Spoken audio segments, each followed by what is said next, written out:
prides itself on being the world's largest democracy where people have the right to peaceful protest, where unlike Pakistan, there is a clear distinction between the civil and military leadership. Which is why today, when Army Chief General Bipin Rawat commented on the protests against the Citizenship Act, retired officers have said they are deeply troubled by what they see as the politicization of India's armed forces. We are not Pakistan.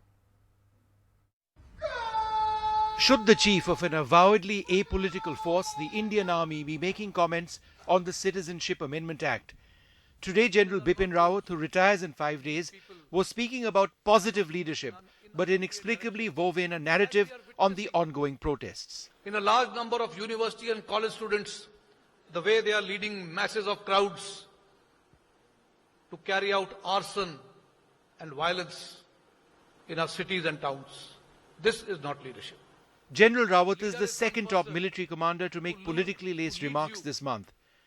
Earlier, the Eastern Army commander said the Citizenship Amendment Bill was passed despite reservations from a couple of northeastern states. It would not be hard to guess that some hard decisions on left-wing extremism may be on the anvil after this. What remains unclear is how top military leaders can make these remarks unless they've been cleared by the government. Retired armed forces chiefs like Admiral L. Ramdas say they are aghast at the politicization of the armed forces. According to Article 21 of the Army Rules 1954, no person subject to the Act shall publish in any form, whatever, or communicate directly or indirectly to the press any matter in relation to a political question. This can only happen with the prior sanction of the central government or any officer specified by the central government in this behalf. According to the Army Act, you are not supposed to, as a serving officer of any serving Indian Army Forces, Indian Armed Forces personnel, cannot communicate with the press directly without permission, and in any case should not make any comments which are political in nature. The timing of the remarks made by the Army Chief is also curious. In just 5 days, General Rawat retires as Army Chief and is considered the front-runner for the post of Chief of Defence Staff, India's first. It's still unclear why the government hasn't yet named a CDS, even though the cabinet cleared the post earlier this week. Vishnu Shom, NDTV.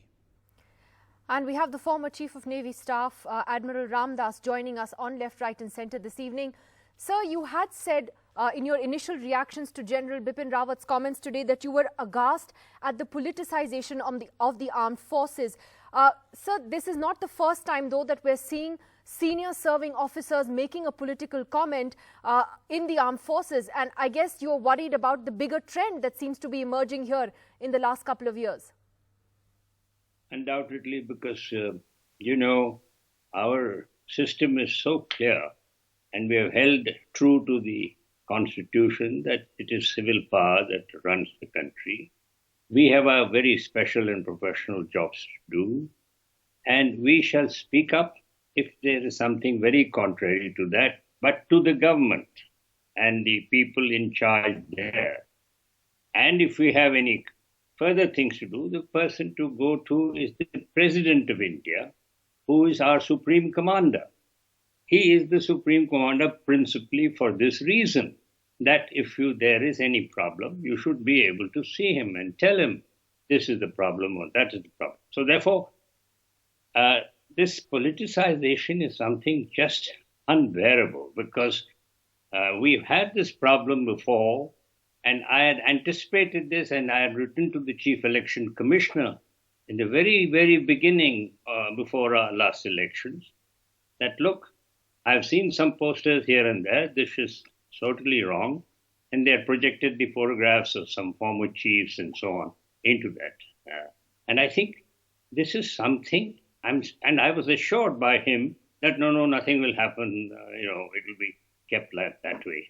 But to my horror, these things just multiplied. And now today we have ended up where we are. And we're soon going to have a chief of defense. Sorry, right, yeah. So, a lot of people still, comment and say that, what is the harm if the army chief takes a position on something? After all, he is the army chief. And something that has happened in recent years, which wasn't there before, is in a sense the way the institution of the army has been deified. to the extent that, you know, one cannot even criticize the army without being labelled anti-national, even if it's constructive criticism. My question is, what would you tell those people about why it's important to keep politics out of the army, especially when you look at what you know, the situation is with our neighbour Pakistan? We are not Pakistan. We are a democracy where we have a clear distinction of power. True. That is precisely why I was keen that we should say the apolitical image of the country and the chiefs and the armed forces should be kept aside, and so that, you know, we have to serve the nation. We are not party, people. Today the government is X and tomorrow the government is Y, but we know one government, and that's our constitution and our President of India, who is the supreme commander. And we should not ever show sides, because we will never be taken seriously henceforth. And God knows what other things may happen, because if you start using the armed forces, we will become just like the police, which we all know how they are today.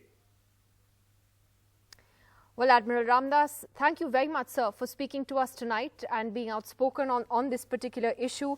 Thank you very much, sir, for joining us on the program.